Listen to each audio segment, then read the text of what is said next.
Welcome back. This is lesson 11.3, surface area of prisms.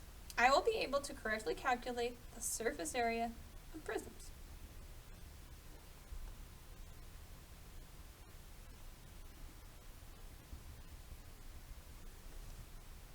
Okay, vocabulary for this lesson. A solid figure is a three-dimensional figure that has length, width, and depth.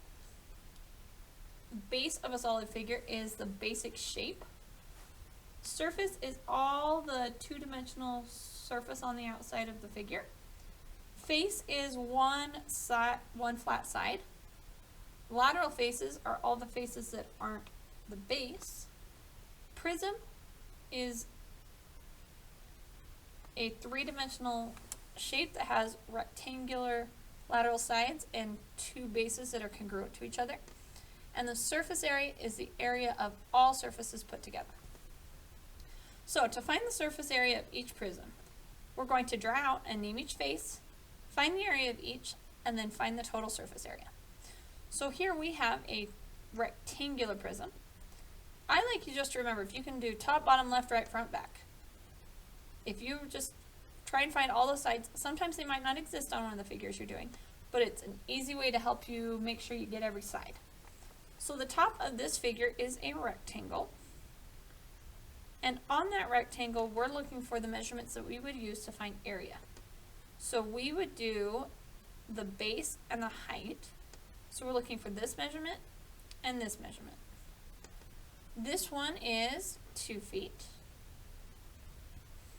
This one here is 1.5 feet. And since all we need is base and height, we're going to move to the next shape. The bottom is going to be exactly the same because it's a rectangular prism. So this one will also be 2 feet by 1.5 feet. The left side will be the same as the right. Its height is 1.5 and its base would be 1.5. So that one's actually a square. So 1.5 by 1.5. The right side is going to be exactly the same, so that's square with 1.5 and 1.5.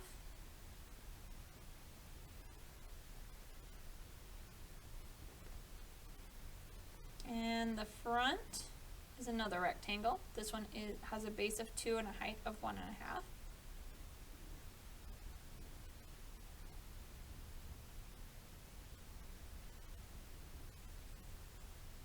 The back also.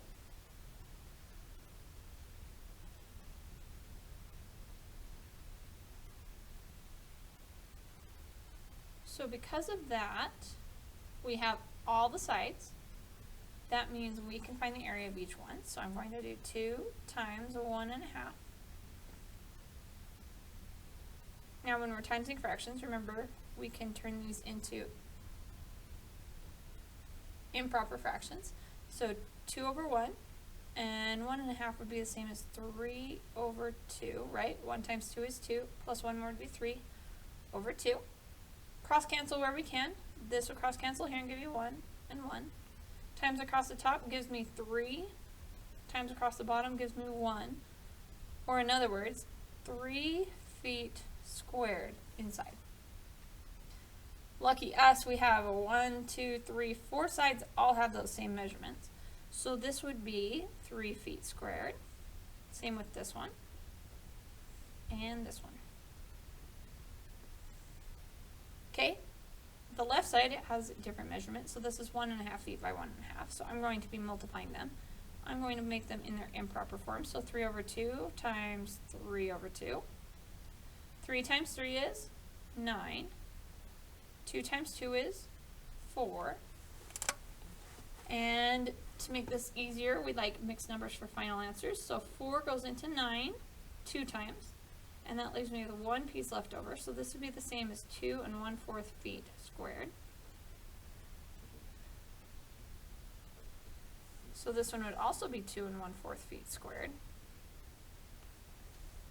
So to find the total surface area, we're going to add them all up. So we got 3, 3, 2 1/4, 2 1/4, 3, and 3.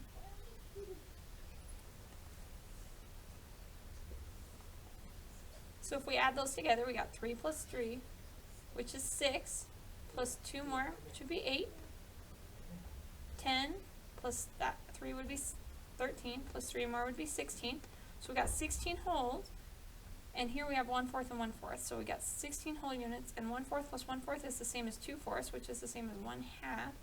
So we have 16 and 1/2 feet squared.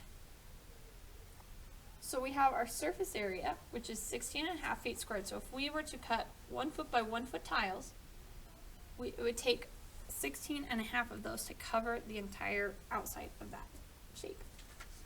Okay, let's try this next one. We have a triangular prism. So the triangular prism has 2 bases of triangles.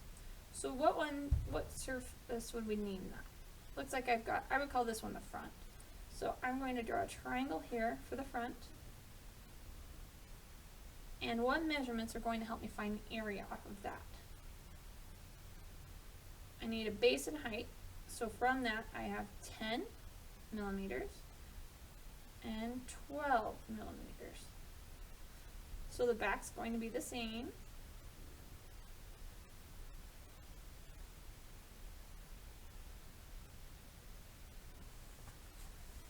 Okay, let's see what other shapes we have. So we have already took care of the front and the back. The left side looks like a rectangle to me. So I'm going to make a rectangle, and it's going to be 14 by 13. The bottom is another rectangle. It's going to be 14 millimeters by 10 millimeters. See, 14 by 10.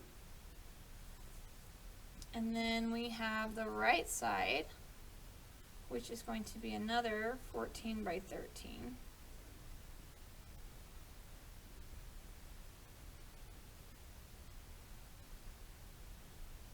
And the top does not exist on this one, so let's just X that out. But we've now accounted for all 5 sides of the prism.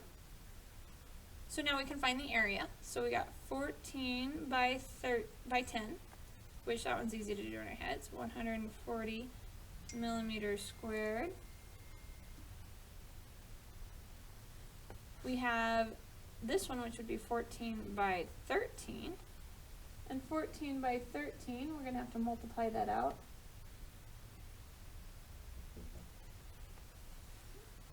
So 14 times 13, 3 times 4 is 12, regroup 1.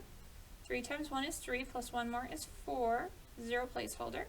1 times 4 is 4, 1 times 1 is 1. Added up, we get 2, 8, and 1. So this would be 182 millimeters squared. Okay, this is the same measurement, so this one's also going to be 182 millimeters squared. Now for a triangle, how do we find the area? Base times height, then half of that. So the base is 10, the height is 12, and then half of that. So 10 times 12 is 120 divided by 2. 120 divided by 2 is 60. So this one has an area of 60 millimeters squared, which, since this is the exact same triangle, we've already done all the math for it. We have all sides. We've figured out the area of every side. So now all we have to do is add up the total. So we got 140 millimeters. We have 182, another 182, 60, and 60. So if I add that up, we got 4. 4 plus 8 is 12. 12 plus 8 is 20. 20 plus 6 is 26. 26 plus 6 more would give us 32. Regroup 3. 3 plus 1 plus 1 plus 1 is 6. So we got 624 millimeters squared. So if I were to cover that in millimeter by millimeter squares, it would take 624 of them to do that. Alright, turn the page over. Soda Pop Inc. is creating a new box to fit their soda, and they need it to use the least amount of cardboard possible. 2 designs have been submitted, and it is your job to review them and select the box that would use the least amount of cardboard. Both boxes are rectangular prisms. Okay, we don't have a figure to go off of, but we can draw one. Okay, to draw a rectangular prism, draw a rectangle. So this will be the front.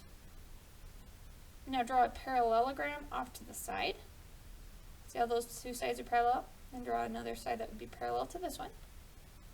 And now you're going to draw a parallelogram up here. So this side needs to be parallel to this, and this side needs to be parallel to this one.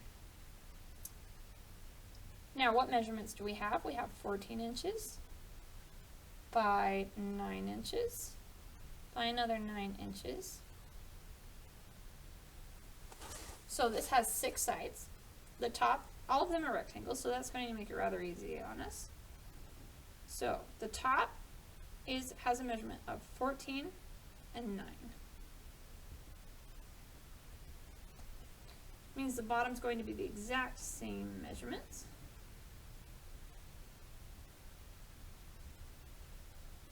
The left side looks like a square because it was going to be 9 high and 9 wide. Now remember, these don't have to be perfect. It's just enough so that we remember what shape we're finding the area of. Okay, the right side's the same.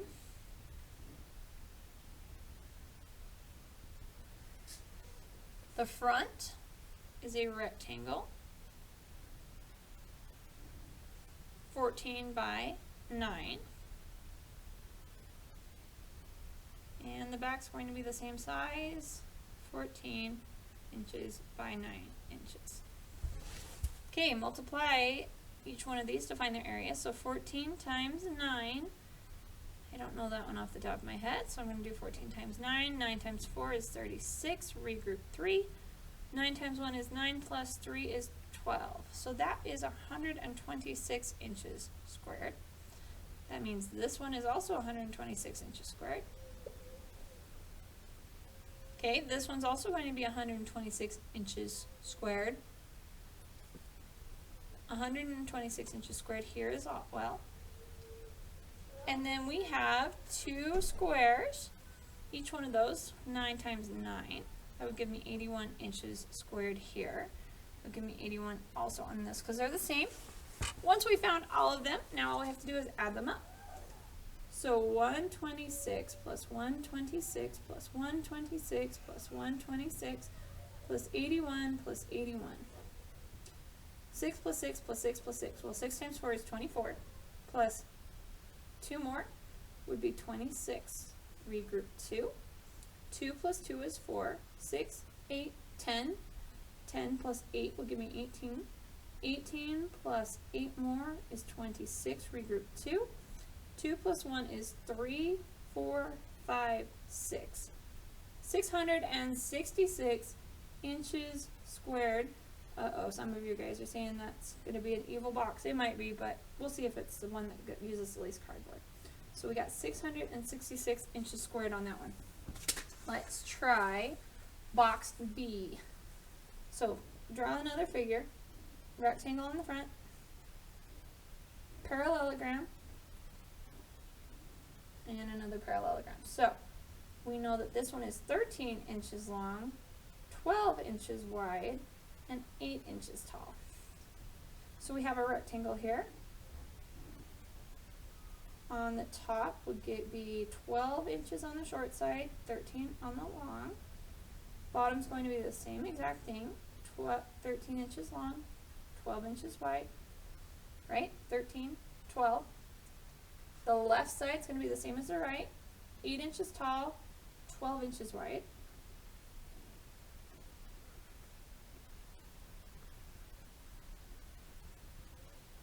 Right side, same thing. Front is a longer rectangle, so 13 to 8. Back's going to be the same. Alright, we've written them all out. We've got all the dimensions. Make sure they match. That's the top. Yep, 13, 12, 12 and 8, and 13 and 8. All right, now we do our multiplication. So 13 times 12. 13 times 12 I don't have memorized. So 2 times 3 is 6. 2 times 1 is 2. 0 placeholder. 1 times 3 is 3. 1 times 1 is 1. Add it up. 6, 5, 1, 156 inches squared. That means this one's also going to be 156 inches squared. 12 times 8, I do know that one. That one's 96 inches squared then. 96. 13 times 8, I don't know right now, so do 13 times 8. 8 times 3. This one was 9 times 12. 8 times 3 is 24. Regroup 2. 8 times 1 is 8 plus 2 more is 10. 104 inches squared. Same for this one. So we have a total of 156 plus 156 plus 96 plus 96 plus 104 plus 104. Add it up. 6666, that would be 24 plus 4 more 28 plus 4 more would be 32. Regroup 3. 3 times plus 5 is 8. 8 plus 5 is 13. 13 plus 9 gives me 22. 22 plus 9 gives me 31. Regroup 3. 3 plus 1 is 5. Plus 1 would be 7. So we have a total of 712 inches squared. So which one is going to be the better box to pick if you're trying to save on money and cardboard? Box A would make the better choice. So rate yourself on this concept. How do you feel about finding surface area prisms? 0, 1, 2, 3, or 4. Take a picture and turn it in on Google Classroom.